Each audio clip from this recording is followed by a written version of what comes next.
am a slave. Assalamu alaikum wa rahmatullahi wa barakatuh. Brothers and sisters, welcome back to my YouTube. And it's come to my attention that my historical skills are needed to broaden the horizon of the Ummah, as there are quite a few people who don't understand what the concept or the meaning of the word apartheid actually means. Now, many people who are of my age and older will understand the derogatory terms of much of what happened in South Africa from the 1950s to the 1990s and the eventual collapse of the apartheid state.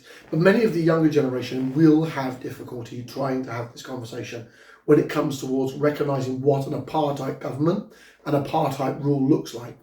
So in this primer, my goal is to teach you the history of apartheid South Africa as depictuated from the Britannica. I will lead a link towards the Britannica red items, just in case if people don't want to hear my monotonous, boring historical drone.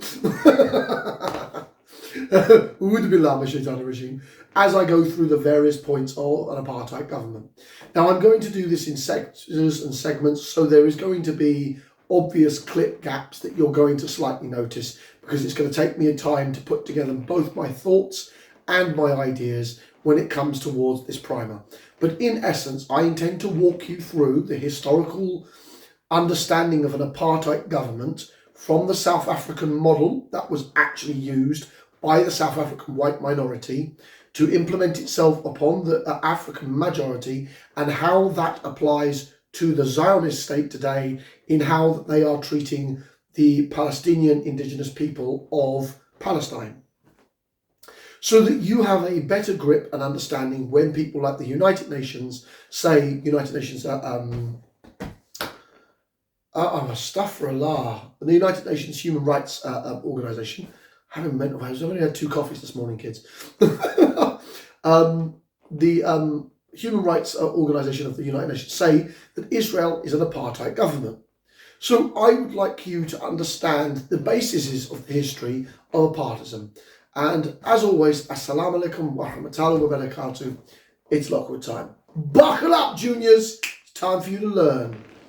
Apartheid African, or apartheidism, is the name of the policy governing relations between white minority and the non-white majority of South Africa during the 20th century. Other racial segregation had long in practice been the apartheid name was first used in about 1948, about the same time Israel was thawing relations with South Africa.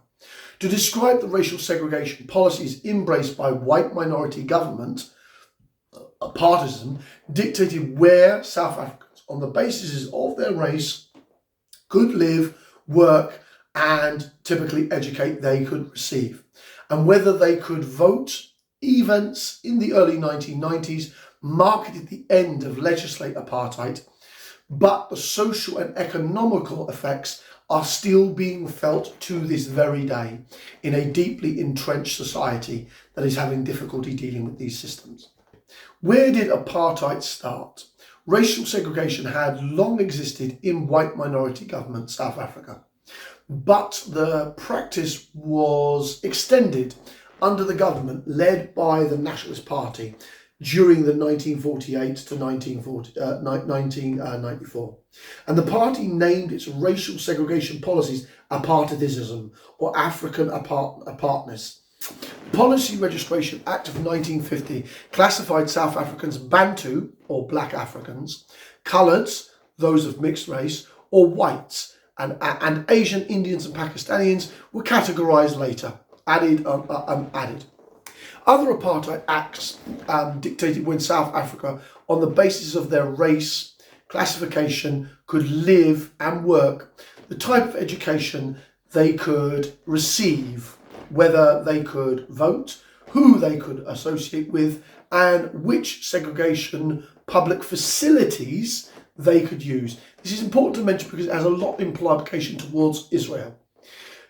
Apartheid governmental relations between South African white minority and the non-white majority for much of the later half of the 20th century.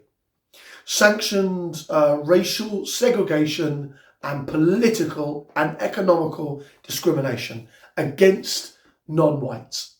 Although the legislation that formed the foundations of apartheid had been repealed by the early 1990s, the social and economical repercussions of the discrimination policy persists into the 21st century and onwards. Realistically, in South Africa, it's going on even today.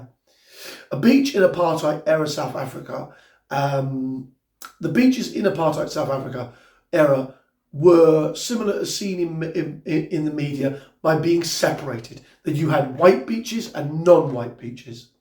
And these were considered absolutely normal inside of apartheid government. Now you see these normalities inside of Israel where there are Zionist or settler community areas and non-settler community areas, where basically if you are a Zionist settler, you can go in places that non-Zionist settlers are not allowed to go. And this is what we call apartheid. It's when things are literally built a part of each individual. And that's where the policies come from. I would cautionably ask everyone to check the Britannica when it comes towards discussing apartheidism. It has an excellent read and a brilliant explanation for you. But this in policy is representing what it means to be apartheid.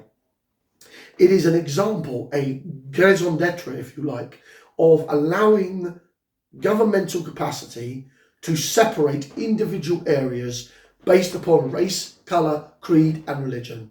And by that very virtue, that is apartheid. Assalamu alaikum wa rahmatullahi wa barakatuh. Thank you for this brief I am a slave.